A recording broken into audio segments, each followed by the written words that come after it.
أعوذ بالله من الشيطان الرجيم. بسم الله الرحمن الرحيم.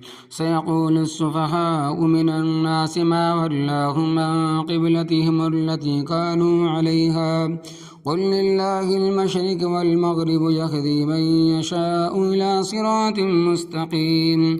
وكذلك جعلناكم أمة وسطا لتكونوا شهداء على الناس ويكون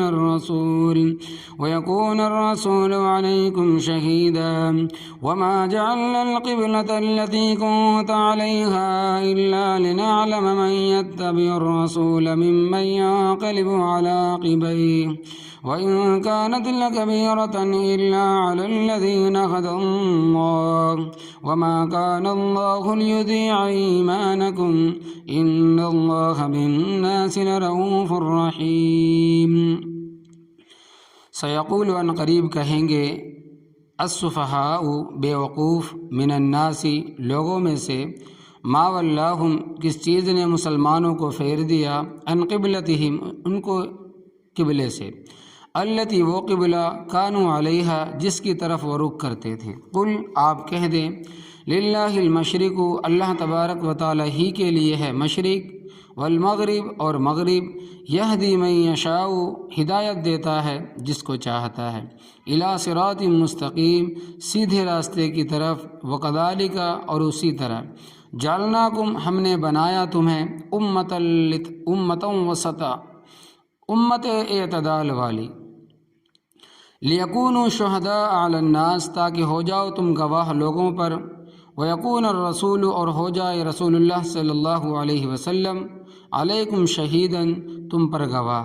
وما جعلنا القبلہ اور نہیں بنایا ہم نے قبلہ التی وہ قبلہ کنت علیہا جس پر آپ تھے الا لنعلم مگر تاکہ ہم ظاہر کر دیں من یتبع الرسول اس کو جو پیروی کرتا ہے رسول کی ممن ان لوگوں میں سے ینقلب جو پلٹ جاتے ہیں علی عقبیہ اپنی ایڑیوں کے بل وَإِن كَانَتْ اور تحقیق کے ساتھ تھی لکبیرۃ البتہ بھاری چیز الا علی الذین مگر ان لوگوں پر ہدی اللہ جن کو اللہ تبارک و تعالی نے ہدایت دی. وما کان اللہ اور نہیں ہے اللہ تبارک و تعالی لیضیع ایمانکم تاکہ ضائع کر دے تمہاری عبادتوں اور تمہارے ایمان کو. ان اللہ بے شک اللہ تبارک و تعالی بالناسی لوگوں کے ساتھ لرؤوف البتہ شفقت کرنے والا ہے رحیم مہربان ہے. تحویل قبلہ جس دن حضرت صلی اللہ علیہ وسلم پر وحی نازل ہوئی اور آپ صلی اللہ علیہ وسلم کو نبوت ملی اسی موقع پر جبرائیل علیہ السلام نے آپ صلی اللہ علیہ وسلم کو وضو اور نماز کا طریقہ سمجھایا. شروع میں فجر اور عصر کی نماز نفلی تھی. آپ صلی اللہ علیہ وسلم ان کو پڑھتے تھے. نبوت کے تقریباً 10 سال گزر جانے کے بعد 11ویں سال آپ صلی اللہ علیہ وسلم کو معراج پر لے جایا گیا اور معراج کی رات 5 نمازیں فرض ہوئیں. جس دن آپ صلی اللہ علیہ وسلم کو نبوت ملی اسی دن سے آپ صلی اللہ علیہ وسلم نے جبرائیل علیہ السلام کے کہنے پر اللہ تبارک و تعالیٰ کی وحی کے مطابق نفلی نمازیں شروع کر دیں اور کعبۃ اللہ اس وقت قبلہ تھا.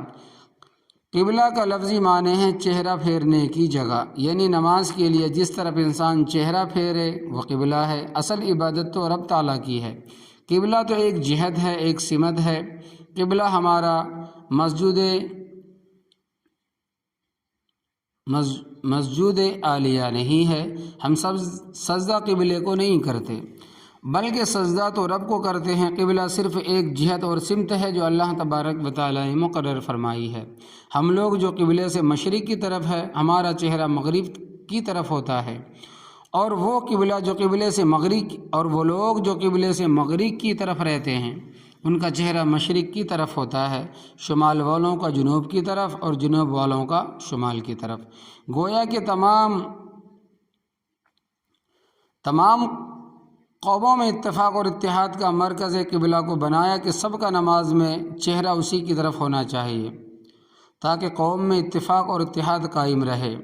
جب تک کسی قوم کا پروگرام اور نصب العین ایک نہیں ہوگا اس وقت تک ان میں کبھی بھی اتفاق نہیں ہو سکتا.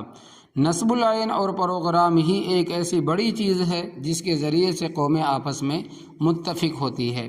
یہی وجہ ہے کہ جتنی سیاسی پارٹیاں ہیں ان میں سے اکثر کا کوئی پروگرام نہیں، بلکہ صرف اقتدار حاصل کرنا ہے، اور اسی کے واسطے سارا زور صرف کرتی ہے، اور کامیابی حاصل کرنے کے بعد بھی قوم کے لیے کچھ نہیں کرتی، اس لیے کہ ان کا کوئی نصب العین ہی نہیں ہے۔ تو قبلے کے لفظی معنی ہے وہ جہت اور سمت جس کی طرف رخ پھیرا جائے۔ نماز کی بنیادی شرطوں میں سے ایک شرط قبلے کی طرف چہرہ کرنا بھی ہے۔ اگر کعبہ سامنے نظر آتا ہو تو وہاں عین کعبے کی طرف رخ کرنا ہے۔ اگر کعبے سے چہرہ ذرا سا بھی ہٹا ہوا ہوگا تو نماز نہیں ہوگی، اور جب کعبے سامنے نظر نہ آئے تو کعبے کی جہت اور سمت معتبر ہے، اس میں اگر تھوڑا بہت فرق رہ بھی گیا ہو تو اللہ تبارک و تعالی معاف کر دے گا۔ حضرت صلی اللہ علیہ وسلم جب مکہ مکرمہ میں تھے تو چہرہ کعبے کی طرف کیا کرتے تھے؟ عموماً آپ صلی اللہ علیہ وسلم نماز اس طرف منہ کر کے پڑھتے تھے جس طرف حجر اسود ہے اور رکن یمانی ہے۔ اس رکن یمانی کے پاس آپ صلی اللہ علیہ وسلم کھڑے ہوتے تھے تو آپ صلی اللہ علیہ وسلم کا رخ مبارک کعبہ کی طرف بھی ہوتا تھا اور مسجد اقصیٰ کی طرف بھی، کیونکہ اسی جانب بیت المقدس ہے۔ تو آپ صلی اللہ علیہ وسلم کبھی بیت اللہ کے دوسرے اطراف میں بھی نماز پڑھتے تھے، لیکن زیادہ تر اسی جگہ پڑھتے۔ جب آپ صلی اللہ علیہ وسلم ہجرت فرما کر مدینہ طیبہ تشریف لے گئے تو اللہ تبارک و تعالیٰ کی طرف سے حکم ہوا کہ تم مسجد اقصیٰ کی طرف چہرہ کرو، اور اس کی وجہ یہ تھی کہ پہلے کتابوں میں آپ صلی اللہ علیہ وسلم کی جو صفات مذکور ہے ان میں سے ایک یہ بھی تھی کہ آپ صلی اللہ علیہ وسلم نبی القبلتین ہوں گے، کہ وہ دونوں قبلوں کے نبی ہوں گے۔ اگر آپ صلی اللہ علیہ وسلم کا قبلہ مسجد اقصیٰ نہ ہوتا تو یہودی اور عیسائی جو پہلی کتابوں سے واقف تھے کہہ سکتے تھے کہ یہ وہ نبی نہیں ہے۔ اگر وہ نبی ہوتے تو اس کی صفت نبی القبلتین موجود ہے۔ اللہ تبارک و تعالی نے ان کے منہ بند کرنے کے لیے اور تمام حجت کی خاطر حکم دیا کہ مسجد اقصیٰ کی جانب منہ کر کے نماز پڑھیں۔ تو آپ صلی اللہ علیہ وسلم نے 16 یا 17 مہینے مسجد اقصیٰ کی طرف رخ کر کے نمازیں پڑھی اور پڑھائی ہے۔ مسجد نبی صلی اللہ علیہ وسلم سے مغرب کی طرف تھوڑے سے فاصلے پر قبیلہ بنو سلمہ کی مسجد تھی۔ ظہر کا وقت تھا، آپ صلی اللہ علیہ وسلم نے ظہر کی 2 رکعتیں پڑھائی تو عین نماز کی حالت میں حضرت جبرائیل علیہ السلام کی طرف سے وحی لائے کہ اب تمہارا قبلہ بجائے مسجد اقصیٰ کی کعبۃ اللہ ہے۔ تو باقی 2 رکعتیں آپ صلی اللہ علیہ وسلم نے کعبۃ اللہ کی طرف رخ کر کے پڑھائی، یعنی پہلی 2 رکعتیں آپ صلی اللہ علیہ وسلم نے مسجد اقصیٰ کی طرف اور باقی 2 رکعتیں کعبۃ اللہ کی طرف رخ کر کے پڑھائیں۔ صحابہ کرام رضی اللہ عنہم بہت سمجھدار تھے، جدھر آپ صلی اللہ علیہ وسلم پھرے وہ بھی ادھر ہی پھر گئے۔ اس مسجد کو مسجد قبلتین کہتے ہیں۔ اس کی دیوار میں آج بھی محراب کا نشان پڑا ہوا ہے۔ تحویل قبلہ پر اعتراضات۔ جس وقت قبلے کی تبدیلی کا حکم ہوا تو یہود اور نصارہ اور مشرکین نے پراپگنڈا شروع کر دیا کہ مشرکین کہنے لگے کہ اس کو اب اپنی غلطی کا احساس ہو گیا ہے۔ پہلے جب مکہ میں تھا تو کعبے کی طرف رخ کر کے نماز پڑھتا تھا، جب مدینہ طیبہ گیا تو یہود و نصارہ کو خوش کرنے کے لیے ان کے قبلے کی طرف پھر گیا، اور اب اس کو پتہ چل گیا ہے کہ ہم لوگ صحیح ہے، اس لیے پھر ہمارے قبلے کی طرف رخ کر لیا ہے۔ اور یہود و نصارہ نے یوں پروپیگنڈا کیا کہ اگر وہ قبلہ صحیح ہوتا تو پھر اس کو چھوڑا کیوں، اور اگر غلط تھا پھر اس کی طرف رخ کر کے نمازیں کیوں پڑھی۔ تو ان کے پروپیگنڈے سے پہلے اللہ تبارک و تعالی نے یہ آیت نازل فرمایا سیقول السفہاء، ان قریب کہہ دیں گے کہ بیوقوف من الناس، لوگوں میں سے، اس لیے کہ جو رب تعالیٰ کے حکم اور ارشاد پر تنقید کریں وہ بیوقوف ہی ہو سکتے، اور کون ہو سکتا ہے؟ وہ کہیں گے ما ولاہم، کس چیز نے ان مسلمانوں کو پھیرا، ان قبلتہم، ان کے قبلے سے، التی، وہ قبلہ، کانوا علیہا، جس کی طرف وہ رک کر کے نماز پڑھتے تھے۔ ان کو کس نے حکم دیا کہ مسجد اقصیٰ سے رخ ہٹا کر دوسری طرف پھر جائیں؟ فرمایا تم ان کو یہی جواب دو، قل آپ کہہ دے، للہ المشرق والمغرب، اللہ تبارک و تعالیٰ ہی کے لیے ہے مشرق اور مغرب، ہم تو رب تعالیٰ کے حکم کے پابند ہے۔ رب تعالیٰ نے ہمیں حکم دیا تھا کعبۃ اللہ کی طرف رخ کر کے نماز پڑھنے کا، تو ہم اس کی طرف چہرہ کر کے نماز پڑھتے رہے۔ جب مدینہ طیبہ آئے تو ہمیں حکم ہوا کہ مسجد اقصیٰ کی طرف چہرہ کر کے نماز پڑھو، ہم نے چہرہ مسجد اقصیٰ کی طرف کر لیا۔ اب اس نے حکم دیا ہے کہ پھر چہرہ کعبۃ اللہ کی طرف کر لو، تو ہم نے رب تعالیٰ کے حکم کی تعمیل کی ہے، اور سب سے بڑی چیز تو رب تعالیٰ کے حکم کی تعمیل ہے، اور ہم نے رب تعالیٰ کے حکم کی تعمیل کی ہے۔ یہدی من یشاء، اللہ تبارک و تعالیٰ ہدایت دیتا ہے جس کو چاہتا ہے، الی صراط مستقیم، صراط مستقیم کی، سیدھے راستے کی، مگر ہدایت دیتا کس کو ہے؟ تو اس کا ذکر قرآن پاک کے دوسرے مقام پر ہے، یہدی الیہ من ینیب، الشورى، جو رب تعالیٰ کی طرف رجوع کرتا ہے رب تعالیٰ اس کو ہدایت دیتا ہے، زبردستی نہ تو کسی کو کافر بناتا ہے اور نہ کسی کو مسلمان۔ فلما زاغوا ازاغ اللہ قلوبہم، سورۃ الصف۔ پس جب وہ پھر گئے تو اللہ تبارک و تعالیٰ نے ان کے دلوں کو پھیر دیا۔ جب کوئی غلط راستے پر چل پڑتا ہے تو اللہ تبارک و تعالیٰ اس کو اسی کی طرف چلا دیتے ہیں، اور ہدایت رب تعالیٰ اس کو دیتا ہے۔ من اناب کے لفظ بھی قرآن پاک میں ہے، جس نے رب تعالیٰ کی طرف رجوع کیا، اور من ینیب کے لفظ بھی قرآن پاک میں ہے، جو رب کی طرف رجوع کرتا ہے رب تعالیٰ اس کو ہدایت دیتا ہے۔ وَكَذَلِكَ جَعَلْنَاكُمْ، اور اسی طرح ہم نے بنایا تمہیں، امتًا وسطا، امت اعتدال والی، امت اعتدال والی، جس طرح ہم نے تمہارا قبلہ سب سے بہتر قبلہ بنایا ہے، اسی طرح ہم نے تمہیں تمام امتوں سے بہتر امت بنایا ہے۔ وسط کے معنی اعتدال والی امت، عدالت والی امت۔ لِتَكُونُوا شُهَدَاءَ عَلَى النَّاسِ، تاکہ تم لوگوں پر گواہ بن جاؤ، وَيَكُونَ الرَّسُولُ عَلَيْكُمْ شَهِيدًا، اور رسول اللہ صلی اللہ علیہ وسلم تم پر گواہ بن جائے۔ رسول کے گواہ ہونے کا مطلب، بعض نادانوں نے اس آیت کریمہ کو حضرت صلی اللہ علیہ وسلم کے حاضر ناظر ہونے پر دلیل بنایا ہے۔ میں نے بڑی بسط سے اپنی کتاب، فرماتے ہیں کہ جو حضرت سرفراز رحمہ اللہ ہے، انہوں نے اپنی کتاب میں فرماتے ہیں کہ تحقیق الحاضر والناظر، یعنی آنکھوں کی ٹھنڈک میں، جو کہ اردو زبان میں ہے، قرآن کریم و حدیث، فقہ اور تاریخ اسلامی کی روشنی میں ثابت کیا ہے۔ یہ عقیدہ رکھنا کہ حضرت صلی اللہ علیہ وسلم یا اور کوئی پیغمبر یا ولی یا کوئی شہید ہر جگہ حاضر ناظر ہوتا ہے، یہ کفر ہے۔ آپ لوگ ایک دفعہ اس کتاب کو ضرور پڑھیں۔ تو اس آیت کی تفسیر سے شہیدن کا معنی گواہ اور مفہوم حاضر ناظر کا نکالنا بالکل غلط ہے۔ اس کی تشریح خود حضرت صلی اللہ علیہ وسلم نے یہ فرمائی ہے۔ بخاری شریف اور دیگر احادیث کی کتابوں میں یہ حدیث موجود ہے کہ قیامت کا دن ہوگا، اللہ تبارک و تعالیٰ پیغمبروں کو اور ان کی امتوں کو فیصلے کے لیے اپنی عدالت میں طلب فرمائیں گے۔ مثلا اللہ تبارک و تعالیٰ نوح علیہ السلام کے بارے میں فرشتوں سے فرمائیں گے کہ آواز دو کہ نوح علیہ السلام اور ان کی قوم آ جائے۔ اللہ تبارک و تعالیٰ کی سچی عدالت میں حضرت نوح علیہ السلام حاضر ہوں گے اور ان کی قوم بھی حاضر ہوگی۔ اللہ تبارک و تعالیٰ نوح علیہ السلام سے سوال کریں گے، حل بلغت قومک، میں نے تجھے نبی بنا کر بھیجا تھا تو کیا تو نے قوم کو تبلیغ کی؟ حضرت نوح علیہ السلام مثلاً فرمائیں گے کہ ہاں میں نے تبلیغ کی ہے۔ اللہ تبارک و تعالیٰ لوگوں سے سوال کریں گے کہ نوح علیہ السلام کہتے ہیں کہ میں نے تبلیغ کی ہے، تو کیا واقعی انہوں نے تمہیں تبلیغ کی؟ وہ کہیں گے کہ یہ ہمارے پاس کب آئے، ہمیں تو انہوں نے کوئی تبلیغ نہیں کی۔ تو اللہ تبارک و تعالیٰ فرمائیں گے کہ من یشہد لک، من یشہد لک، اے نوح علیہ السلام آپ کا گواہ کون ہے؟ اور مسئلہ یہ ہے کہ جو شخص کسی چیز کا دعویٰ کرے اس کے ذمہ ہوتا ہے کہ گواہ پیش کرے، اور اگر مدعی گواہ پیش نہ کر سکے تو پھر مدعا علیہ سے قسم لی جاتی ہے۔ یہ ضابط شریعت کا ہے۔ البینۃ علی المدعی والیمین علی من انکر، مدعی گواہ پیش کرے گا اور مدعا علیہ سے قسم لی جائے گی۔ جب رب تعالیٰ نوح علیہ السلام سے فرمائیں گے من یشہد لک، آپ کا گواہ کون ہے؟ تو نوح علیہ السلام فرمائیں گے کہ محمد صلی اللہ علیہ وسلم و امتہ، میرے گواہ محمد صلی اللہ علیہ وسلم اور آپ صلی اللہ علیہ وسلم کی امت ہے۔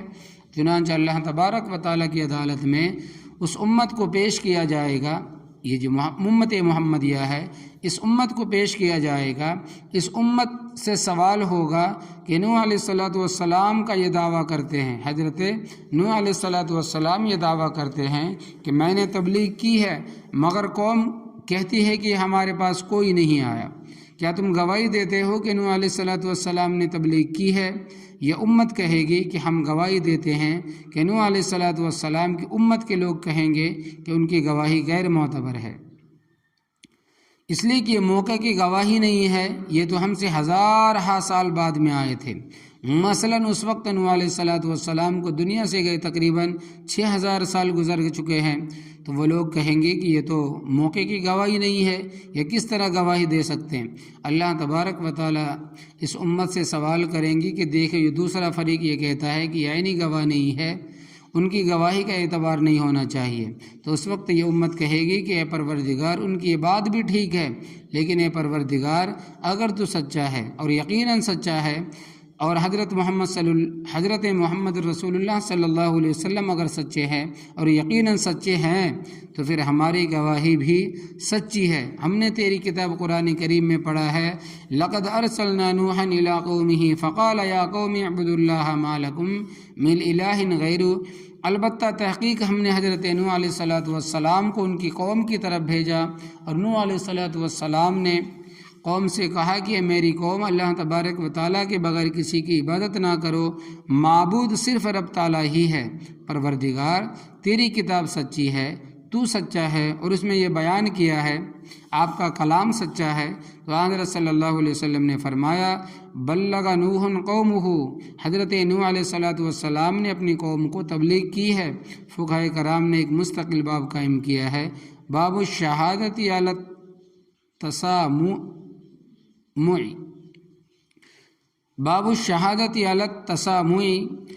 بعض چیزیں ایسی ہوتی ہیں کہ آنکھوں سے نہیں دیکھی ہوتی، لیکن ثقہ اور معتبر لوگوں کے بیان کرنے کی وجہ سے ان پر شہادت درست ہے۔ مثلا فلاں کا بیٹا ہے، کسی کا نکاح ہو گیا، شہرت ہو گئی، فلاں کا نکاح ہو گیا، کوئی مر گیا ہے تو اس کی موت کی خبر دی کہ فلاں مر گیا، اور یہ موقع پر موجود نہیں ہے، نہ پیدائش کے موقع پر موجود تھا، نہ موت کے وقت پر موجود تھا، اور نہ نکاح وقت موجود تھا، لیکن کچھ لوگوں کے بیان کی بنا پر شہادت دے سکتا ہے۔ گواہوں کا تزکیہ، مسئلہ یہ ہے کہ جب کوئی مقدمہ ہو تو صرف گواہوں کی گواہی پر اس کا فیصلہ نہیں ہوتا، وہاں ایک مستقل عنوان ہے تزکیۃ الشہداء، گواہوں کی صفائی بھی جج اور قاضی لے گا۔ جب دو آدمی اگر یہ گواہی دے کہ فلاں کا قاتل ہے تو صرف ان کی گواہی پر دار و مدار نہیں ہوگا، بلکہ ان گواہوں کا تزکیہ بھی ہوگا۔ وہ اس طرح کی قاضی اور جج اپنے طور پر یہ تحقیق کرائے گا کہ ان گواہوں کی اس کے ساتھ کوئی دشمنی تو نہیں، یہ گواہ فاسق و فاض تو نہیں ہے، تو یہ گواہوں کے بارے میں جو تحقیق ہوگی اس کو کہتے ہیں تزکیۃ الشہداء۔ جس وقت ظاہری اور اندرونی طور پر مکمل طریقے سے گواہوں کی صفائی ہو جائے گی تو پھر ان کی گواہی پر فیصلہ ہوگا، ورنہ نہیں۔ تو اہم مسئلوں میں مثلا قتل کا مسئلہ ہے، قطع ید کا مسئلہ ہے، رجم کا مسئلہ ہے، کوڑے لگانے کا مسئلہ ہے، اور آج ہمارے دور میں تو شرعی گواہ کا پایا جانا بہت مشکل۔ میرے خیال میں تو 50,000 آدمیوں میں سے کوئی ایک آدمی شرعی گواہ نکل آئے تو بڑی غنیمت ہے۔ فرض نماز پڑھنا تو الگ بات، اگر کوئی شخص جماعت کی نماز میں بغیر کسی شرعی عذر کے، مثلا بارش بھی نہیں، وہ آدمی لنگڑا لولا بھی نہیں، جماعت کے ساتھ نماز نہیں پڑھتا، تو اس طرح اس کی 2-3 دفعہ نماز جماعت چھوٹ گئی تو اس کی گواہی مردود ہے۔ گلی محلے میں ننگے سر پھرتا ہے، اس کی گواہی بھی مردود۔ لوگوں کے سامنے بیٹھ کر پیشاب کرتا ہے تو اس کی گواہی بھی منظور نہیں ہے۔ جس نے ایک دفعہ جھوٹ بولا اس کی گواہی بھی منظور نہیں۔ آج کے دور میں تو شرعی گواہ پائے نہیں جاتے الا ماشاء اللہ، اور جو کھڑے ہو کر پیشاب کرتا ہے اس کی گواہی بھی منظور نہیں۔ بیٹھنے والے تو درکنار بہت سارے، مگر کھڑے ہونے کر پیشاب کرنے والوں کی گواہی بھی منظور نہیں۔ تو جس وقت گواہوں کا تزکیہ ہو جائے گا پھر قاضی فیصلہ دے گا۔ تو جس وقت یہ امت پیغمبروں کے حق میں گواہی دے دے گی تو حضرت نوح علیہ الصلوۃ والسلام کا نام تو میں نے صرف مثال کے طور پر بیان کیا ہے، کیونکہ حدیث پاک میں ان کا نام صریح موجود ہے، ورنہ یہ امت تمام پیغمبروں کی گواہ ہوگی، اور جب یہ امت گواہی دے دے گی تو اس کے بعد حضرت صلی اللہ علیہ وسلم اپنی امت کی صفائی کی گواہی دیں گے کہ میری امت نے جو گواہی دی ہے وہ صحیح ہے، تو آپ صلی اللہ علیہ وسلم اپنی امت کے حق میں صفائی کے گواہ ہوں گے، جس کا آیت کریمہ ذکر ہے۔ تو اللہ تبارک و تعالیٰ فرماتے ہیں کہ وَكَذَلِكَ جَعَلْنَاكُمْ أُمَّةً وَسَطًا، اور اسی طرح ہم نے بنایا تمہیں امت اعتدال والی، یعنی امت اعتدال والی، عدالت والی، انصاف والی، لِيَكُونُوا شُهَدَاءَ عَلَى النَّاسِ، تاکہ تم لوگوں پر گواہ ہو جاؤ۔ حضرت آدم علیہ الصلوۃ والسلام سے لے کر حضرت عیسیٰ علیہ الصلوۃ والسلام تک تمام امتوں کے بارے میں امت گواہی دے گی۔ وَيَكُونُ الرَّسُولُ عَلَيْكُمْ شَهِيدًا، اور اللہ تبارک و تعالیٰ کا پیغمبر تمہارے اوپر گواہ ہو جائے گا کہ میری امت نے جو گواہی دی ہے وہ صحیح ہے۔ یہ بخاری شریف کی حدیث کا خلاصہ ہے جو میں نے آپ حضرات کے سامنے بیان کیا ہے۔ اس امت کا مرتبہ دیکھو کہ اس امت کی گواہی کے ساتھ پہلی امتوں کی قسمت کے فیصلے ہوتے ہیں۔ اگر شہیدن کا معنی یہ ہو کہ نبی کریم صلی اللہ علیہ وسلم حاضر و ناظر ہے تو پھر تو ساری امت کو شہیدن کہا گیا ہے کہ وہ بھی حاضر ناظر، اس لیے کہ نظریہ بالکل غلط باطل ہے۔ شہیدن کا معنی حاضر و ناظر ہے۔ وما جعلنا القبلۃ، اور نہیں بنایا ہم نے وہ قبلہ التی کنت علیہا، وہ جس پر آپ تھے، جس کی طرف رک کر کے آپ صلی اللہ علیہ وسلم نماز پڑھتے تھے، الا لنعلم من یتبع الرسول، مگر تاکہ ہم ظاہر کر دیں اس کو جو پیروی کرتا ہے رسول اللہ صلی اللہ علیہ وسلم کی، ممن ینقلب علی عقبیہ، ان لوگوں سے جو پلٹ جاتے ہیں اپنی ایڑیوں کے بل۔ اس موقع پر بعض کچے قسم کے لوگ مرتد بھی ہو گئے تھے، کہنے لگے کہ یہ بھی کوئی بات ہے، آج ادھر چہرہ کرو اور کل ادھر چہرہ کرو، ہمارا پہلا مذہبی سچا ہے۔ تو فرمایا تاکہ اللہ تبارک و تعالیٰ ان کو ظاہر کر دے، جو پکے اور جو کچے ان کو بھی ظاہر کر دے۔ وہ انکانت، اور بے شک یہ قبلہ کی طرف رخ پھیرنا، لکبیرتن، البتہ بھاری چیز ہے، کیونکہ ایک آدمی ایک کام کرتا رہے پھر اسے چھوڑنے کا کہا جائے تو اسے ناگوار معلوم ہو جاتا ہے۔ الا علی الذین ہدی اللہ، مگر ان لوگوں پر جن کو رب تعالیٰ نے ہدایت دی ہے، ان کے لیے کوئی مشکل نہیں۔ وہ لوگ سب سے پہلے یہ بات دیکھتے ہیں کہ رب تعالیٰ کا حکم کیا ہے، آن صلی اللہ علیہ وسلم نے کیا فرمایا ہے اور کیا عمل کیا ہے۔ ان کے سامنے اللہ اور اس کے رسول کا حکم سب سے مقدم ہوتا ہے، سب سے آگے ہوتا ہے۔ جس وقت قبلے کی تبدیلی کا حکم دے دیا گیا تو وہ لوگ جنہوں نے تقریباً 16 یا 17 مہینے مسجد اقصیٰ کی طرف رک کر کے نمازیں پڑھی تھی، وہ تبدیل کے حکم سے پہلے فوت ہو گئے تھے۔ تو بعض لوگوں کے دلوں میں یہ خیال پیدا ہوا کہ ان کی نمازوں کا کیا بنے گا، کیونکہ جو زندہ ہے وہ تو تدراک کر لیں گے، اور جو مر گئے ان کی نمازوں کا کیا بنے گا، تو کہیں ان کی نمازیں ضائع تو نہیں ہوں گی۔ تو اللہ تبارک و تعالی ان کا یہ شبہ دور فرما دی اور فرمایا وما کان اللہ لیضیع ایمانکم، اور نہیں ہے اللہ تبارک و تعالی کہ ضائع کر دے تمہاری عبادتیں اور تمہارے ایمان کو۔ اصل بات شریعت کا پابند ہونا ہے۔ ایمان وہی معتبر ہوگا جو اللہ تبارک و تعالی اور اس کے رسول صلی اللہ علیہ وسلم کی تعلیمات کے مطابق ہوگا، تو اسی طرح عبادت بھی وہی صحیح ہوگی جو شریعت کے مطابق ہو۔ جب تک مسجد اقصیٰ کی طرف منہ کر کے نماز پڑھنے کا حکم تھا تو وہی شرعی حکم تھا اور اسی کے مطابق نماز درست تھی۔ تو جن لوگوں نے اس حکم کی تعمیل کرتے ہوئے مسجد اقصیٰ کی جانب منہ کر کے نمازیں پڑھی ہے، انہوں نے کوئی جرم نہیں کیا بلکہ شرعی حکم ہی کو پورا کیا ہے۔ اس لیے کہ یہ خیال کرنا کہ ان کی نمازیں ضائع ہو گئی، یہ خیال درست نہیں ہے۔ اور اللہ تبارک و تعالیٰ کی جانب سے احکام کی جو تبدیلی ہوتی ہے وہ اس لیے نہیں ہوتی کہ پہلے حکم پر عمل کی وجہ سے عمل یا ایمان کو ضائع کر دے، بلکہ اس میں اس کی حکمت یہ ہوتی ہے کہ لوگوں کو آزمائے کہ کون قیل و قال کے بغیر حجت و دلیل کے حکم شرعی کو مانتا ہے، یعنی شریعت کو مانتا ہے، اور کون انکار کرتا ہے۔ جس نے پہلے حکم کو دل و جان سے مانا ہوگا اور دوسرے حکم کو بھی دل و جان سے مان لے گا، اور جس نے حکم ماننے سے انکار کیا تو ظاہر ہو گیا کہ یہ پختہ ایمان والا نہیں ہے۔ پکا ایمان والا نہیں ہے۔ تو احکامات کی تبدیلی میں یہ حکمت ہے کہ جس نے ایمان کی حالت میں شرع حکم پر عمل کیا اس کا وہ عمل ضائع نہیں ہوتا، بیکار نہیں ہوتا، برباد نہیں ہوتا، بلکہ اس کے عمل کی قدر کی جاتی ہے۔ اس لیے ان اللہ، بے شک اللہ تبارک و تعالی، بالناسی، لوگوں کے ساتھ، لرؤوف، البتہ شفقت کرنے والا ہے، رحیم، مہربان ہے۔ اللہ تبارک و تعالی عمل کرنے کی توفیق